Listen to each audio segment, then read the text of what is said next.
자, 우리가 큰 믿음의 신앙으로, 큰 믿음의 사람으로 성장하기 위해서 어떻게 해야 하나 시리즈로 말씀을 계속 살피는데요. 자, 오늘의 주제 키워드는 지식입니다. 지식. 오늘 본문 1장 1절을 보면 베드로 사도가 우리와 함께 믿음을 가지고 있는 성도들에게 편지한다 그러면서 2절에 중요한 말씀을 하고 계세요. 2절 보시면 하나님과 우리 주 예수를 알므로 은혜와 평강이 너희에게 더욱 많을지어다. 은혜와 평강이 너희에게 더욱 많을지어다 라고 축복하면서 그 앞에 하나의 전제 조건 같은 표현을 썼죠. 그게 뭐냐면 하나님과 우리 주 예수를 알므로라고 했어요. 예수님을 알고 하나님을 알아가는 것이, 알고 그 지식으로 풍성해지는 것이 곧 은혜와 평강이 너희에게 더욱 많아지는 것이다. 더욱 많아지는 것이다. 이렇게 말씀하고 있거든요. 자, 여기서 예수를 안다라고 우리가 지식, 아는 것을 헬라어에서는 그노시스라는 표현과 에피그노시스라는 표현을 쓰는데, 우리가 그냥 보통 어떤 것에 대한 정보를 알아간다라고 할 때 그게 그노시스라고 한다면, 앞에 에피가 붙은 에피그노시스는 결정적인 지식이에요. 즉 구원에 관한 필수적인 지식, 결정적인 지식을 말할 때 에피그노시스라고 해요. 우리가 구원에 관한 결정적인 지식을 우리가 쓰는 표현으로 복음이라고 하죠. 복음. 예수님과 하나님에 대한 다른 거는 몰라도 결정적으로 이것만은 꼭 알아야 한다라는 지식이 있다면 그걸 복음이라고 하는데, 하나님이 천지를 창조하셨다. 인간이 하나님 앞에 범죄하였다. 하나님이 인간들을 벌하려고 했지만 그들을 사랑하셨다. 그래서 그들을 위하여 죄 용서의 길을 여셨다.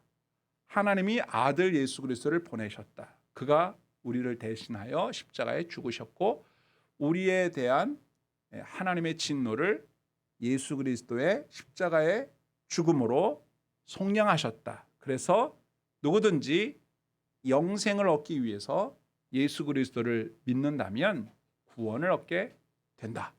이것이 가장 필요한 결정적인 지식이거든요. 이 복음을 아는 것만큼 은혜와 평강이 많아진다. 이런 얘기가 되는 거예요. 이걸 좀 더 얘기한다면 에피그노시스라고 하는 것은 하나님이 어떤 분이신가, 하나님의 본질과 그분의 성품, 예수님은 도대체 누구신가, 우리를 위해서 뭘 하시는가라고 하는 것에 있어서 구원과 관련된 필수적인 지식들을 말하는 게 에피그노시스예요. 그러니까 예수님에 대하여 안다, 하나님에 대하여 안다라고 했을 때 그 지식이 그 사람에게 얼마나 그 깊이와 넓이가 많아지고 성장했느냐에 따라서 그 사람의 삶의 은혜와 평강이 비례적으로 넘치게 된다, 많아지게 된다, 이런 말이죠. 그래서 성경 우리에게 요구하기를 예수님을 알아가는 지식에서, 예수님을 아는 지식에서 자라가라, 점점점 성장하라. 그래서 예수님을 아는 지식의 성장과 믿음의 성장은 비례하는 거예요. 예수님을 많이 알면 알수록, 깊이 알면 알수록 믿음이 커진다 그 말이에요. 은혜와 평강이 많아진다 그 말이에요. 반대로 예수님에 대해서 지식이 없으면 없을수록, 모자라면 모자랄수록 믿음은 자라지 못하고 제자리 걸음을 하게 된다. 이렇게 말씀드릴 수 있어요. 그래서 베드로후서 3장 18절, 같은 베드로후서니까 3장 18절 보세요. 넘어가면 거기서 베드로 사도가 우리에게 또 한번 이렇게 권면을 하죠. 자, 베드로후서 3장 18절 마지막 절이에요. 마지막 절. 자, 보세요. 뭐라고 돼 있습니까? 오직 우리 주 곧 구주 예수 그리스도의 은혜와 그를 아는 지식에서 자라가라. 영광이 이제와 영원한 날까지 그에게 있을지어다. 아멘. 여기 중요한 표현이 나왔죠. 오직 우리 주 곧 구주 예수 그리스도의 은혜와 그를 아는 지식에서 자라라. 이게 베드로 사도가 쓴 편지의 마지막 구절이에요. 그러니까 베드로 사도는 예수님에 대해서 잘 몰랐기 때문에 그 은혜와 평강을 누리지 못했는데 이제 그 예수님에 대해서 알면 알수록 자신의 삶에 은혜와 평강이 넘친다는 것을 깨닫게 된 거죠. 그의 삶으로 경험하게 된 거죠. 그래서 하나님께서 베드로 사도를 통해서 우리에게도 동일한 것을 말씀하시는 거예요. 자, 그러면 주님의 은혜와 평강이 더욱 넘치는 큰 믿음을 갖는 성도가 되기 위해서 우리에게 주님을 알아가는 지식에서 자라가라고 했는데 그 지식을 알게 되고 그 예수님에 대한 알미 풍성해지게 되면 우리에게 어떠한 열매들이 나타나는지를 몇 가지 보겠습니다. 첫 번째가 지식을 알게 되면 생명과 경건에 속한 모든 것을 받게 된다. 자, 본문 말씀 1장 3절입니다. 베드로후서 1장 3절. 그의 신기한 능력으로 생명과 경건에 속한 모든 것을 우리에게 주셨으니 이것은 자, 생명과 경건에 속한 모든 것을 우리에게 주셨는데 이것은 이걸 설명하죠. 자기의 영광과 덕으로서 우리를 부르신 이를 알므로 말미암음이라. 즉 예수 그리스도를 뭐라고 여기 수식을 했냐면 자기의 영광과 덕으로서 우리를 부르신 분이에요. 하나님의 영광과 하나님의 덕으로 우리를 불렀어요. 쉽게 말하면 하나님의 사랑으로 우리를 제자로 부르시고 자녀로 부르시고 성도로 불러줬어요. 이렇게 부르신 그분을 알므로 말미암아 우리가 생명과 경건에 속한 모든 것을 우리가 받게 됐다. 이런 뜻이에요. 생명과 경건이라고 하는 것은 뭐냐? 자, 중요한 단어입니다. 생명이라고 하는 것은 우리가 요즘 주로 많이 묵상하고 있는 영생을 의미하는 거죠. 육적인 생명이 아니라 영적인 생명 그리고 영원한 생명인 영생을 말하는 것인데 이 영생은 생명인데 살게 하는 동력이잖아요. 생명이 있어야 살 거 아니겠어요? 우리로 하여금 하나님의 자녀로서 예수님의 제자로서 살아갈 수 있게 하는 원동력이에요. 그게 바로 주님이 주신 생명 곧 영생이에요. 영생을 얻은 자만이 예수님의 제자로 살 수가 있죠. 영생을 얻은 자만이 자녀로 살 수가 있어요. 영생을 얻지 못한 자는 그렇게 살 수가 없어요. 아니, 생명이 없는데 어떻게 살겠습니까? 그래서 우리로 하여금 새로운 피조물, 과거에 범죄했던 죄인이 아닌 용서받은 의인으로서 하나님의 자녀답게 예수님의 제자답게 살아갈 수 있도록 그래서 새로운 삶이 가능하도록 새로운 피조물의 삶이 가능하도록 해주는 원동력, 생명, 그 생명을 얻었는데 뭘로 얻었다? 그리스도를 알므로 말미암아 얻었다 그 말이에요. 영생은 예수님을 아는 거라 그랬잖아요. 우리가 요한복음에서. 그 얘기가 그 얘기. 또 하나 경건이라고 했는데 경건이라고 하는 건 대단히 중요한 단어입니다. 경건은 하나님을 경외하는 사람이 하나님과 올바른 관계 속에서 하나님을 존경하고 사랑하고 그분의 말씀에 순종함으로 말미암아 형성된 새로운 관계를 경건이라고 하는 거예요. 다시 경건이라고 하는 것은 하나님의 은혜를 받은 성도가 하나님을 존경하고 사랑하고 그분과의 온전한 관계 속에서 순종함으로 맺어진 아름다운 관계를 경건이라고 그랬어요. 경건한 사람이라고 말할 때 그 사람은 어떤 사람이냐면 하나님을 사랑하는 사람이에요. 경건한 사람은 하나님 말씀에 순종하는 사람이에요. 경건하다고 말을 하는데 목소리만 할렐루야 이것만 경건이 아니에요. 걸어갈 때 뭐 이렇게 천천히 걸어가는 게 경건이 아니고 이렇게 사람이 무뚝뚝하고 말없고 웃지도 않고 이렇게 너무 점잖은 게 경건. 그런 게 경건이 아니라 경건이란 하나님과의 올바른 관계 속에서 하나님을 막 존경하고 하나님을 사랑하고 그분을 경외하고 그분의 말씀에 순종하려고 막 살다 보니까 그분과 형성된 새로운 관계가 형성이 됐어요. 그래서 그분과 나와의 관계 속에서 내가 삶을 살다 보니까 그 삶의 모양이 형성되잖아요.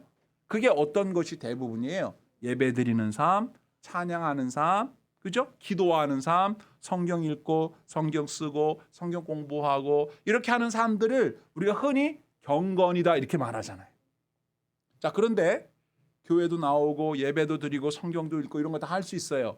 그런데 이렇게 할 수 있는 행동의 동기가 하나님과 올바른 관계 속에서 하나님을 사랑하기 때문에 성경을 읽고 하나님을 존경하기 때문에 하나님 말씀을 듣고 하나님을 사랑하기 때문에 찬양을 드리고 기도하는 것이 아니라 종교적인 형식 속에서 늘 하던 거니까 한다면 그건 경건이라고 말할 수가 없는 거죠. 자, 우리가 성경에 보면 신약 성경에 바리새인, 서기관, 제사장들 이런 사람 많았잖아요. 근데 예수님이 그런 사람을 좋아하지 않으셨어요. 왜 안 좋아했을까요? 그들은 하나님을 사랑하지도 않았고 하나님이 보내신 아들 예수님도 알아보지도 못했어요. 예수님을 이단자라고 생각해서 자꾸만 죽이려고 했잖아요. 그러면서도 그들은 누구보다도 경건한 척한 사람들이었어요. 그래서 나는 이렇게 사람들 보는 앞에서 막 기도하는 척하고요. 그리고 바리새인들이 서기관들이 자기들은 누구보다도 하나님을 잘 믿는 사람이라고 자부해서 되게 의시됐단 말이에요. 그리고 세리나 창녀나 죄인들을 막 멸시하고 저런 사람들과 어떻게 어울릴 수가 있느냐고 얘기하면서 경건치 못하게 이렇게 얘기했던 사람들이었는데 예수님은 그런 사람들을 보면서 뭐라고 했냐면 외식하는 사람이다. 위선자다. 회칠한 무덤이다. 속은 시커먼데 겉만 저런다. 이렇게 책망하셨잖아요. 사람들은 경건이라고 생각했지만 예수님은 그게 경건이라고 생각을 안 한 거예요. 왜 그럴까요? 경건이란 곧 변화된 신자가 하나님의 은혜를 입어서 살아가는 모습인데 그것의 바탕에는 하나님을 존경하는 마음, 사랑하는 마음, 경외하는 마음, 그분의 말씀에 순종하는 마음이 있다 보니까 이런 게 나타난 거예요. 예, 이게 영상으로 녹화되기 때문에 문제가 될지 모르겠습니다만은 요즘 선거철이기 때문에 대통령 후보들이 절에도 가시고 예배당에도 가시고 성당에도 나가시고 그러잖아요. 근데 그분들이 왜 그렇게 해요? 경건한 사람인 것처럼 유권자들에게 보이기 위해서 아니겠어요? 기독교 신자들이 볼 때 저 후보는 교회에 예배 드리는 걸 보니까 우리와 같은 신앙을 가진 사람이니까 우리와 같이 하나님을 사랑하겠지. 하나님 말씀을 순종하겠지. 이런 생각을 갖도록 하는 거 아니겠어요? 그런데 여러분도 알고 저도 알지만 그들이 원하는 것은 하나님을 사랑하기 때문에 예배당에 나와 예배드린 게 아니라 예배당에 나와서 사람들에게 이렇게 노출됨으로 인해서 내가 교회에 좋은 호감을 갖고 있습니다. 그러니 저를 한 표 찍어주세요. 이런 뜻이 담겨 있는 거 아니겠어요? 그런 건 절대 경건이라고 하지 않아요. 그냥 종교 행사에 참여한 어떤 정치인의 행보 그 정도로 끝나는 거죠. 그런데 만약에 우리가 진짜 구원받은 신자고 믿음이 자라길 원하는 그런 참된 성도가 되길 원하는 사람들이라고 한다면 우리들의 경건이라고 하는 것을 한번 돌아봐야죠. 이렇게 예배에 참여하는 거 그 동기가 뭐냐? 성경 읽는 거 동기가 뭐야? 그리고 우리가 이렇게 사람들 앞에 복음을 전하는 전도하는 거 그 동기가 뭐냐? 그 동기를 밑바닥에 이렇게 열어보면 경건한 행동이어야 한다는 것은 필수 조건상 하나님에 대한 사랑이에요. 그분의 말씀에 대한 순종이에요. 그게 아니면 다 위선적인 행동이 되고 말아요. 그래서 지난주일날 우리가 말씀 공부할 때 이런 말씀 드렸잖아요. 그날에 너희들이 나더러 주여 주여 하는 자마다 다 천국에 들어갈 줄 아느냐? 아니다 이거예요. 너희가 주의 이름으로 선지자 노릇을 했다. 주의 이름으로 귀신을 쫓아냈다. 권능을 행했다. 이런 말을 하지만 나는 너희를 모른다. 그런데 어떻게 몰라요? 도무지 모른다. 이랬단 말이에요. 왜 그럴까요? 그 밑에 주님이 말씀하셨죠. 불법을 행하는 자들아 내게서 떠나가라. 불법을 행했다라고 하는 것은 뭘 의미하는 거예요? 경건한 모습은 있었으나 그들의 마음속에 경건을 일으키는 동기가 합법적이지 않았다는 거예요. 그래서 주님은 인정하지 않으실 뿐만 아니라 그들을 도무지 모른다고 하신 거예요. 우리들이 신앙생활을 오래 하다 보면 우리도 모르는 사이에 그런 모습으로 내려갈 수가 있어요. 그래서는 믿음이 자라는 큰 성도라고 할 수가 없죠. 자, 생명과 경건에 속한 모든 것을 우리에게 주셨는데 그것을 우리가 받게 된 그 연결점이 뭐냐? 성경 보세요. 우리를 부르신 이를 알므로 말미암음이라 그랬어요. 에피그노시스. 그러므로 우리는 주님을 알므로 말미암아 생명과 경건에 속한 모든 것을 받은 사람이라는 생각을 꼭 기억하고 우리의 경건한 삶 그리고 우리가 영생을 누리고 있는 사람들이라고 하는 이 사실을 잊지 말고 주님을 알아가는 일에 힘써야 되는 거예요. 애를 써야 되는 거예요. 그러니까 우리가 성경 읽고 성경 공부하고 설교 듣고 이렇게 주님을 알기 위해서 우리에게 제시된 가장 정형화되어진 이런 주님을 알아가는 방법을 우리가 잘 활용할 수 있어야 돼요. 우리가 어떻게 주님을 알겠어요? 주님을 아는 길이 없잖아. 어떻게 알아요? 그분을 아는 길은 우리에게 당신을 보여준 계시인 성경을 읽는 길밖에 없어요. 또 성경을 배우는 길밖에 없고 이렇게 정기적으로 설교를 듣는 길밖에는 우리가 주님에 대해서 알 수 있는 방법이 없잖아요. 우리에게 당신을 보여주신 것이 이 기록된 특별 계시인 성경이 있는데 이걸 도외시하고서 어디 가서 주님을 알겠다는 거예요. 우리가 주님의 은혜를 알고 싶어하는 마음은 다 같으나 하나님의 그 마음과 하나님에 대해서 알고자 하는 좋은 방편인 성경을 제시해 주지만 성경을 게을리 읽지 않고 설교를 듣기를 원치 않으면서 주님을 알아가기 원한다는 건 그러나 모순되는 거예요. 앞뒤가 안 맞는 거예요. 그러므로 새해에도 여러분 두말하면 잔소리입니다. 꾸준히 성경 읽으시고 또 설교도 잘 들으시고 또 요즘 얼마나 좋아요. 녹화가 돼가지고 또 지난 말씀 또 볼 수도 있고 놓친 거 있으면 또 보고 또 보고 또 보고 이렇게 할 수 있잖아요. 그렇게 해서 어찌 됐든 간에 주님에 대해서 조금이라도 더 알아가려고 하는 그런 노력들이 쌓여가면서 나의 믿음도 함께 자라게 되는 겁니다. 그렇게 꼭 하시는 올 한 해가 될 수 있기를 축복합니다. 올해 내 목표가 뭐냐? 뭐긴 뭐예요. 성경 일독 한 번 더 하기. 그다음에 내가 이번에는 수요 예배 또는 목요 성경 공부를 통해서 하나님 말씀을 좀 더 자세하게 또 잘 배우기. 이제 한 걸음 더 나아가서는 그 내가 배운 말씀을 가르치기. 여러분 제자 삼으라고 예수님이 우리에게 말씀하시고 승천하셨어요. 가르치는 일은요. 나는 특별히 아이들을 가르치는 일에 재능이 있어. 그런 사람만 하는 거 아닙니다. 누구나 다 신자라면 누구나 다 해야 될 일이에요. 특히나 자녀들에게 말씀을 가르쳐줘야 돼요. 짧게나마 가르쳐줘야 돼. 이건 이런 거다. 이건 저런 거야. 자꾸 가르쳐줘야 돼. 그래서 우리 자녀들이 하나님의 말씀에 대해서 스스로 공부하기 이전에 나에게 가장 하나님 말씀을 효과적으로 잘 전해준 선생님이 누구냐? 바로 엄마예요. 엄마 아빠. 그래야죠. 어디 가서 배우겠어요? 그걸 열심히 안 하시면 아이들이 이제 지식이 생겨나고 막 관심이 생겨나기 시작할 때 자칫 잘못하면 하나님의 기본적인 지식이 없는 상태에서 인터넷이나 또는 학교나 길에서 만난 사람들로부터 잘못된 지식을 듣게 되면 아이들이 혼란에 빠질 수가 있고요. 요즘엔 길에 가다가 사람들이 도를 아십니까? 얼굴이 참 선해 보이시네요. 그런데 일이 잘 안 되고 계시죠? 이마에 보니까 3가지 주름이 보이는데 그건 바로 삼재가 끼어서 그런 건데 저희들은 마음을 공부하는 학생들인데 잠깐 이야기를 나눠도 되겠습니까? 그래서 우물쭈물하면 요 가까운 롯데리아로 가셔서 이야기를 나누시면 어떻겠습니까? 혹시 지갑 가지고 계시나요? 햄버거 세트 2개만 사주시면 저희가 먹으면서 이야기를 나눌 수 있는데 그렇게 해요. 실제로. 그리고 햄버거 값을 나보고 내래.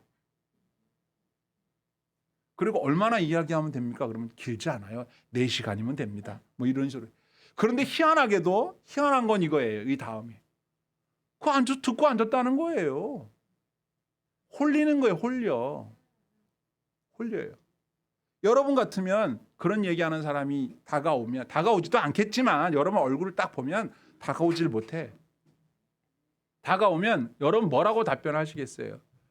도에 대해서 아십니까? 그러면 도에 대해서 잘 알고 있습니다. 주 예수 그리스도가 도입니다. 진리입니다. 길입니다. 그럼 그 사람들은 안녕히 계세요. 그걸 갈 거예요. 그들보다 더 우리는 도에 대해서 관심이 많습니다. 그들보다 더 할 말이 많아요. 그들은 사람들의 영혼을 탈취하고 우리들의 지갑에서 돈을 탈취하려고 하는 악한 자들입니다. 악한 자들이. 그들도 사실은 피해자죠. 누구에겐가 그런 피해를 받아서 그런 사람이 된 거예요. 그 외에도 여러 가지 이단 사설들을 설파하는 사람들이 길거리에 많아요. 거기에 현혹될 수가 있고 우리가 하나님의 진리에 대해서 잘 모르면 그게 그거 같고 저게 저거 같아서 아이들의 마음이 이렇게 혼란에 빠질 수도 있고요. 제가 예전에 중학교 다닐 때는 우리 선생님 중에 한 분이 지금으로 생각해 보면 그게 뭘까 싶은데 희한한 어떤 종교도 아니면서 철학도 아닌 것을 수업 시간마다 설파하신 분이 있어요. 거기 또 심취한 학생들도 있었고 얼마나 재밌게 이야기를 하는지 지금 생각해 보면 그 선생님은 그러시면은 그 신고해야 될 얘기예요. 신고. 우리가 교단에서 만약에 아이들에게 막 복음을 전한다고 하면 우리는 좋지만 다른 종교를 가진 사람들은 싫을 거 아니겠어요? 공개적인 그리고 교사가 교단에서 그렇게 종교적인 얘기를 할 수 없게 돼 있다고 저는 알고 있는데 그분은 기독교를 말한 건 아니지만 교묘하게 자신이 믿고 있는 어떤 종파에 대해서 학생들한테 수업 시간마다 얘기를 했어요. 애들은 공부 안 하고 얘기해 주면 좋아하니까. 그래서 막 재밌게 얘기를 해서 지금 생각해 보면 그런데 저는 그런 얘기를 들으면서 수상하다. 그리고 내가 알고 있는 내용과 너무 거리가 있는 얘기고 말하자면 말도 안 되는 소리를 하고 앉아 있구나. 이렇게 저는 벌써 중학생 때 벌써 알았다고요. 우리들이 하나님에 대한 말씀을 주일학교 다닐 때부터 어려서부터 이렇게 들으면 그것이 우리의 생각과 마음을 이렇게 틀을 잡아준단 말이에요. 근데 그런 말씀들을 우리가 전혀 모르는 상태에서 세상으로 나가버리면 새로운 이야기를 듣고 혼란에 빠질 수가 있어요. 오늘 우리가 또 한 번 주목해야 할 것은 하나님에 대한 지식, 예수님에 대한 지식을 알아가는 일이 얼마나 중요한지 한 번 더 확인하게 되는 겁니다. 자, 또 하나 우리가 주님을 알므로 얻게 되는 열매, 얻게 되는 축복이 있다면 그게 뭐냐? 그것은 주님을 닮아갑니다. 성경적 표현대로라면 예수님의 성품에 참여하게 되는 열매를 보게 돼요. 본문 말씀 4절을 보세요. 자, 이로써 앞에 거랑 이어받는 거죠.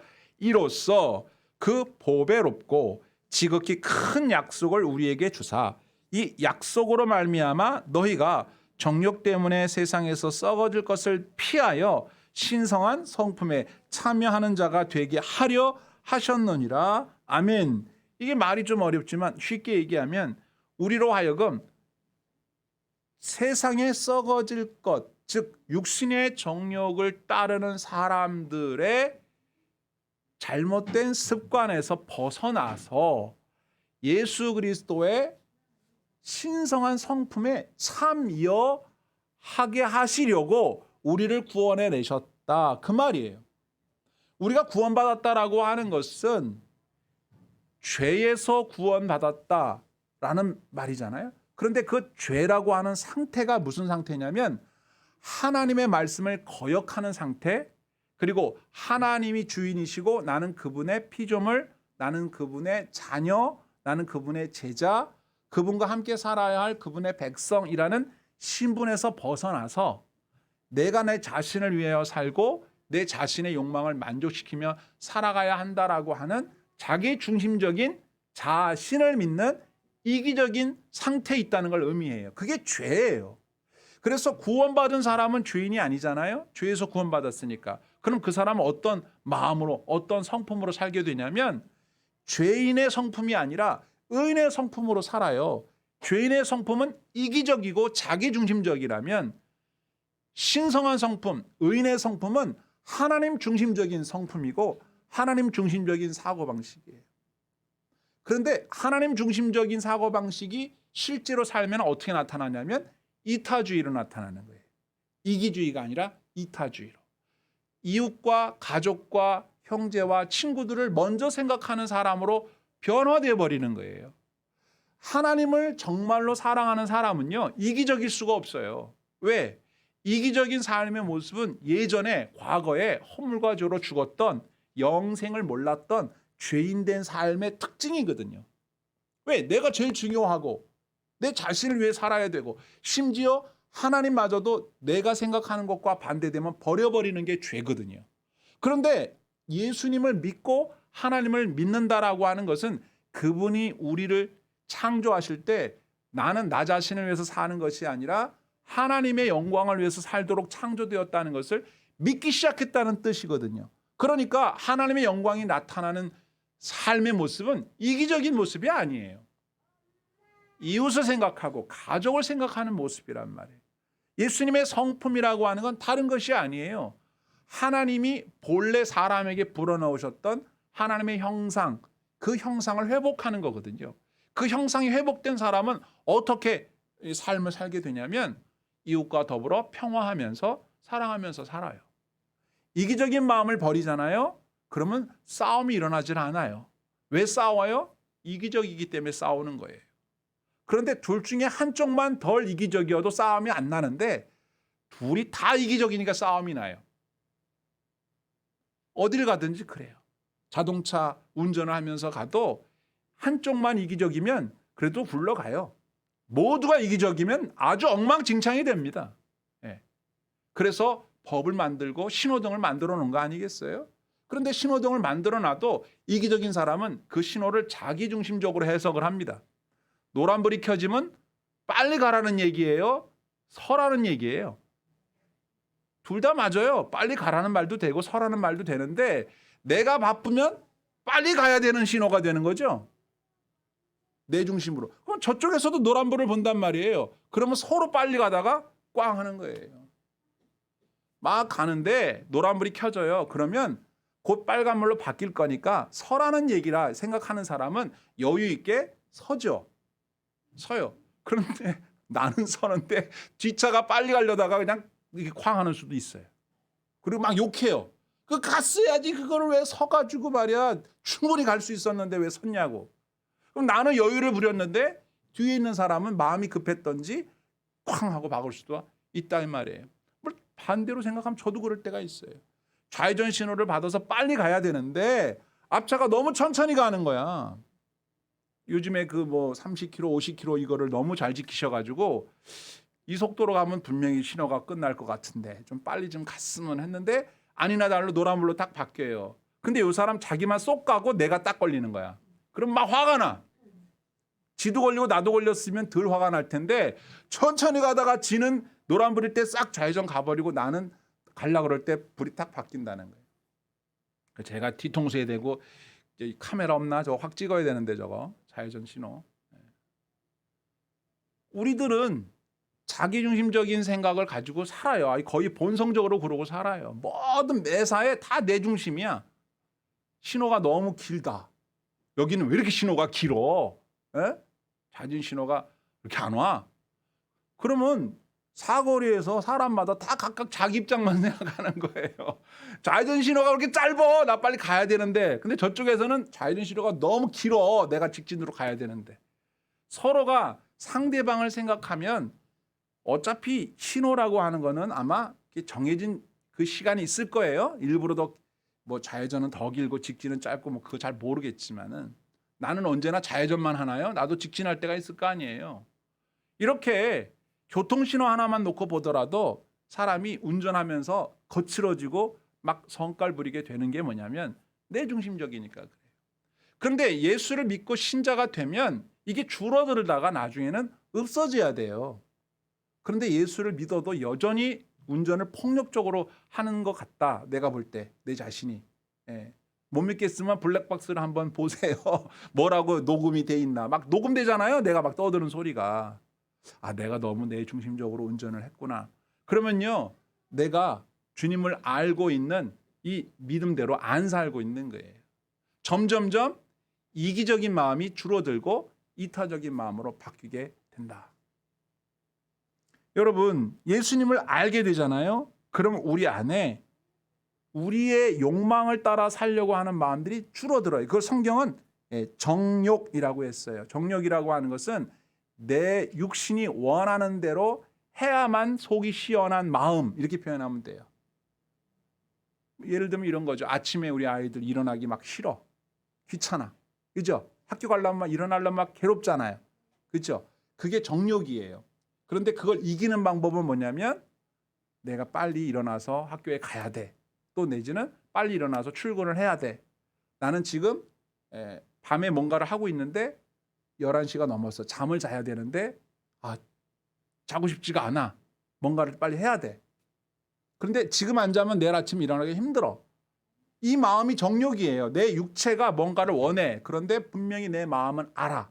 이렇게 해서는 안 돼. 이렇게 해야만 돼. 라고 하는 가장 보편적이면서도 누구나 다 인정할 만한 일이 있어요. 이렇게 먹으면 내가 건강에 해로워. 이렇게 내가 음식을 먹거나 이렇게 내가 행동을 하면 몸에 좋지 않아. 누구나 다 의사들도 다 얘기를 하는데 내 몸은 그 말대로 따르고 싶지가 않고 내가 하고 싶은 대로 하는 거예요. 그게 정욕이에요. 그런데 이 정욕이라고 하는 것은 예수님이 십자가에서 돌아가실 때 함께 십자가에 못 박았다고 얘기를 하고 있어요. 그러니까 우리들이 예수님을 믿고 나면 내가 하고 싶은 대로 사는 것이 점점점 줄어들어요. 그리고 주님이 이렇게 하라고 말씀하신 대로 사는 일들이 점점점 많아지는 거예요. 그래서 우리가 갈라디아서 5장 22절에 있는 말씀을 한번 우리가 찾아보면 이렇게 나와 있어요. 22절, 23절, 24절인데 우리가 24절은 잘 안 보죠. 평상시에 23절까지만 보고 여기 이렇게 돼 있어요. 볼게요. 갈라디아서 5장 22절. 자, 오직 성령의 열매는 사랑과 희락과 화평과 오래 참음과 자비와 양선과 충성과 온유와 절제니 이 같은 것을 금지할 법이 없느니라. 요렇게 9가지의 열매가 신의 성품, 성령님이 주시는 신의 성품이에요. 육체의 욕망을 따르지 않는 신의 성품이에요. 그런데 그 다음 절 보세요. 24절. 그리스도 예수의 사람들은 육체와 함께 그 정욕과 탐심을 십자가에 못 박았느니라. 아멘. 그러니까 우리는 법적으로 우리에게서 육신의 욕망을 따르고자 하는 정욕과 탐심이 죽어서 없어진 사람이에요. 그런데 우리에게서 자꾸만 그때로 돌아가고자 하는 마음이 생기잖아요. 이걸 유혹이라고 하는 거예요. 이게 적절한 표현인지 모르겠는데 영화를 보니까 군인들이 전쟁에 나가서 싸우다가 이렇게 팔이나 다리가 이렇게 상해서 절단하는 그런 상위 용사들이 있잖아요. 그런 분들이 얘기하는 거를 이렇게 인터뷰를 보면 이게 적군이 쏜 총이나 이렇게 포탄에 파편에 맞아서 손이 잘려서 팔이 없어요. 그런데도 팔이 있는 것 같다는 느낌. 예, 다리가 없는데도 있는 것 같다는 느낌. 그래서 그 다리에서 막 가려움증이 느껴지고 다리가 아프다는 그런 느낌을 호소하는 이런 이렇게 다큐멘터리나 전쟁에 대한 이야기를 나오는 그런 거 인터뷰를 보면 있는 것 같다는 거예요.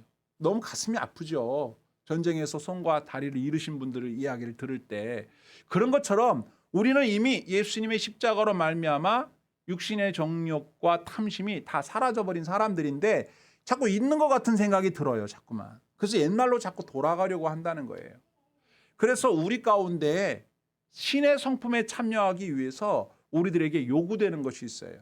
그것이 바로 주님의 성품에 참여하기 위하여 노력해야 될 부분들이 있는데 오늘 본문에 그 말씀이 기록되어 있습니다. 자, 본문 5절로 가보세요. 5절. 자, 그러므로 너희가 더욱 힘써 너희 믿음의 덕의 지식의 절제의 인내를, 인내의 경건의 형제의 우애의 사랑을 더하라. 오늘 본문은 덕의 지식을까지죠. 그죠? 5절까지. 지식의 지식. 자, 믿음에다가 덕을 보태고 덕에다가 지식을 보태세요. 서두에 말씀드린 것처럼 하나님을 알아가는 지식을 쌓으세요. 하나님을 알아가는 공부를 더 하세요. 그러는 거예요. 어떻게 하기 위해서?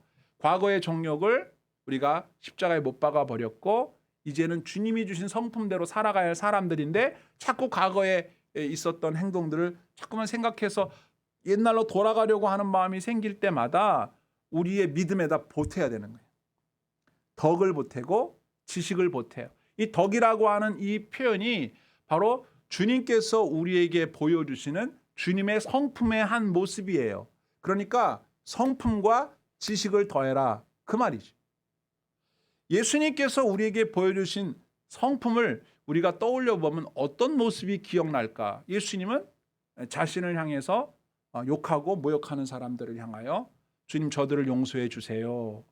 그리고 창녀나 세리나 이런 사람들과 더불어 식사하시면서 그들을 긍휼히 여기셨고 불쌍히 여기셨고 삭개오 같은 사람을 친히 찾아가셔서 그 사람의 마음속에 있는 하나님을 향한 열망을 아시고 그에게 은혜를 베풀어서 그로 하여금 세리로서 벌어들였던 돈들을 포기하고 영생을 회복할 수 있도록 해주시는 등 그는 가난하고 소외된 사람들에게 친구가 되어주고 그들을 따뜻하게 보듬어 주셨던 분 이렇게 생각이 나잖아요.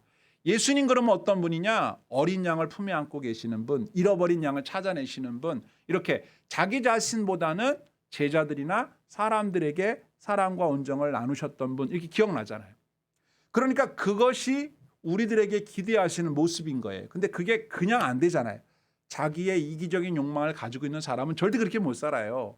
그런데 주님을 우리가 마음속에 깊이 모시고 살아가는 삶이 깊어지고 길어질수록 우리도 그분을 닮아가게 되는 거죠.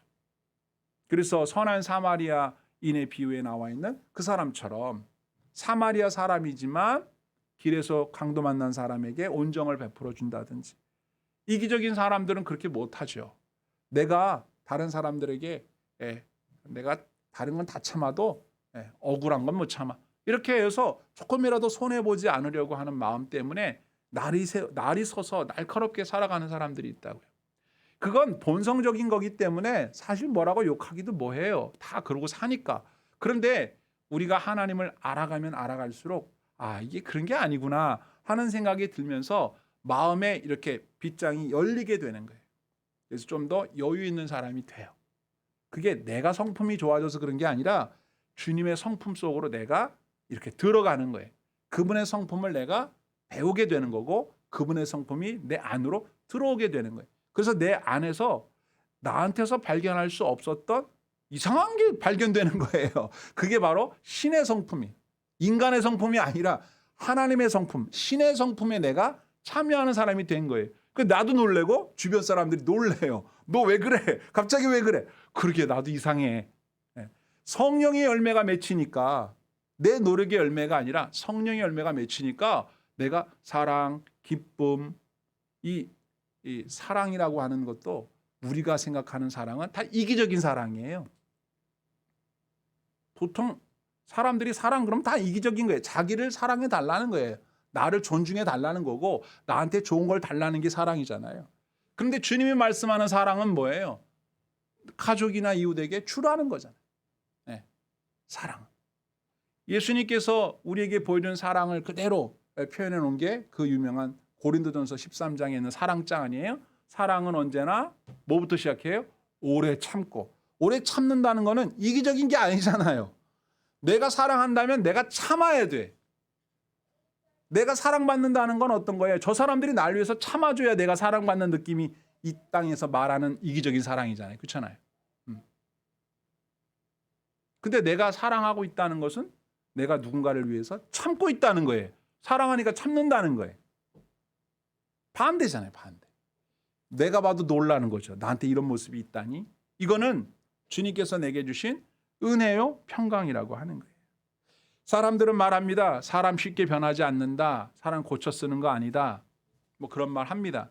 그런데 성경은 뭐라고 합니까? 고린도후서 5장 17절에 누구든지 그리스도 안에 있으면 새로운 피조물이라. 이전 것은 지나갔으니 보라 새 것이 되었다. 자, 고친 게 아니라 완전히 새 거가 돼버린 거예요.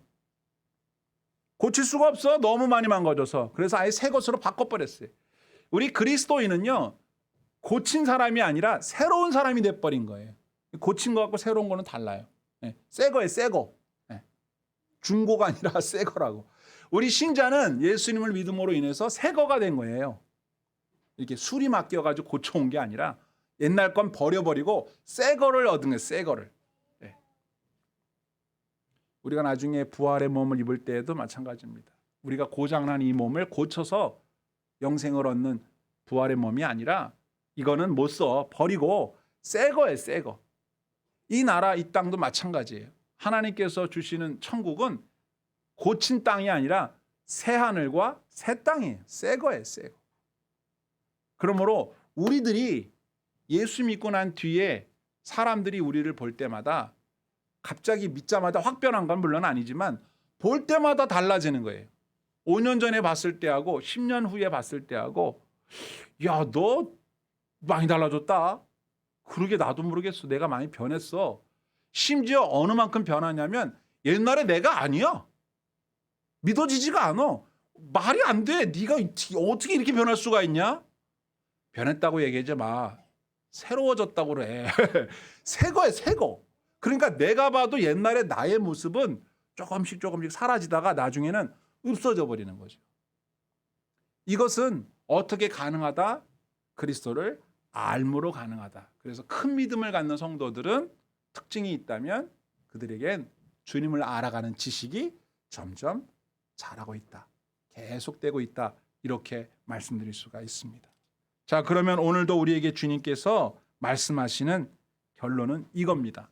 너희가 경건과 생명에 속한 참된 신자로서 큰 믿음을 소유하기 원한다면 바로 예수 그리스도 우리의 주 하나님에 대한 지식에서 점점 자라가도록 주님을 알아가는 일에 어떻게 해라? 힘써라 이렇게 말씀하고 계세요. 오늘 본문 표현대로라고 한다면 너희가 더욱 힘써서 믿음의 덕에 지식을 쌓아라. 근데 여기 이 표현이 재밌죠? 힘을 써야 될 부분이에요. 어떤 분이 우리가 얘기할 때 이런 말 많이 하잖아요. 신앙생활 할 때 우리가 힘쓸 거 없어. 하나님이 다 알아서 하시는 거야. 그 말도 맞아요. 맞긴 맞는데 주님께서 우리에게 내가 다 알아서 해줄게. 너는 가만히 있어. 라고 하는 부분도 있지만 우리에게 힘써라 라고 말씀하실 때가 있어요. 이렇게 해라. 애를 써라. 노력을 해라. 자라가라. 이렇게 명령할 때가 있다고요. 오늘 본문이 그거예요. 힘을 써야 돼. 즉 주님의 지식을 알아가는 일이 힘을 쓰지 않으면 안 돼. 저절로 안 된다는 거예요. 그냥 자동으로 되는 게 아니에요. 제가 최근에 뭐 칼럼은 아니고 그냥 생각나는 걸 페이스북에 몇 장 적었는데 하나님은 자동이체보다 계좌이체를 좋아하신다. 무슨 얘기인지 아시겠어요? 여러분 하나님이 여러분들이 뭘 필요로 하는지 잘 아세요. 은혜 주길 원하시죠. 근데 성경을 잘 보세요. 하나님은 자동이체가 아니에요. 구하라 그리하면 주신다 이랬죠. 구하지 않으면 자동으로 뭐 하나님이 알아서 자동이체 해주시겠지. 하나님 나 이거 필요한데 뭐 굳이 말 안 해도 알아서 때 되면 탁탁 들어오겠지. 물론 그런 경우도 없잖아 있습니다만은 하나님은 주로 자동이체를 안 좋아하세요. 그때마다 청구서 보내는 걸 좋아하세요. 그러면 그거 심사해 보시고 그래 승인해줘서 입금이 되는 거예요. 그게 돈이 됐든 하나님의 은혜와 평강이 되었든 여러분들이 필요로 하는 그 어떤 것이 되었든 자동이체를 바라지 말고 전화를 드리세요. 말씀을 드리세요. 보내달라고 입금해달라고 채워달라고 자꾸 얘기를 하시고 여러분 안에서 발견되지 못하는 어떤 능력들이 있다면 나 이런 게 있어야 하는데 나 이런 능력이 없네. 그러면 알아서 채워지겠지. 자동이체 기대하지 마시고 얘기를 하세요. 이게 없네. 이거 없네. 이게 없네. 이렇게 얘기를 해서 하나님께서 너 그거 정말 필요하냐? 그럼 정말 필요하죠. 진짜 그거 원해? 진짜 원한다니까요. 확실한 거? 예, 확실해요. 알았어. 이렇게 채워주시도록. 왜? 하나님이 그게 좋으신 거예요. 우리가 자꾸 하나님한테 달라고 하고 매달리고 하나님 말고 누가 이걸 주겠냐고 이렇게 막 떼쓰고 그걸 좋아하시는 거예요. 여러분들이 부모님이라면 나중에 자녀들한테 용돈 줄 때 자동이체로 하시겠습니까? 저 같으면 안 할 것 같아요. 자동이체 하면요 아이들이 알아서 자기 통장에 아버지가 돈 보내주면